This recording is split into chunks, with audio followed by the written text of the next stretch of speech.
السلام عليكم حبايبي، عاملين ايه؟ وحشتوني، يا رب تكونوا بخير وفي احسن حال.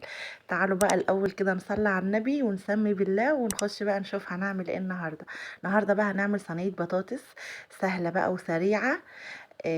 مش تاخد مننا وقت خالص. هنا انا جبت صينيه قطعت فيها بصل، بصلايه كبيره، وقطعت فيها فلفل اخضر حامي او بارد زي ما انت عايزه، وكم فص ثوم. وهقطع هنا طماطم مكعبات زي ما انتوا شايفين كده.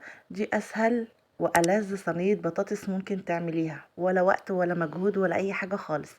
بعد ما قطعت الخضار بتاعي هحط عليهم ملح وشطه وحبه فلفل اسمر وكمون وكزبره وبابريكا، وهقلب بقى المكونات دي كلها كويس قوي. وهنا كنت حطيت واحده مرقه دجاج. هقلب بقى المكونات دي كويس قوي قوي قوي قوي قوي، وبعدين هنزل عليهم بالبطاطس بتاعتي. المهم لو وصلتوا معايا لهنا ما تنسوش تعملوا لايك وكومنت واشتراك لقناتي مطبخ نولي عشان يوصل لكم كل جديد. هنا بعد ما خلطت المكونات كويس قوي هنزل عليها بالبطاطس وهدمجهم مع بعض كويس قوي. وبعدين هحط لها كوبايه ميه. الاول هحط معلقتين زيت، وبعدين هحط لها كوبايه ميه، هولع عليها النار واسيبها بقى تستوي. هنا بعد ما البطاطس كانت استوت، شايفين شكلها ولا طعمها؟ والله العظيم خطيره خطيره خطيره. اجمد صينيه بطاطس ممكن تعمليها.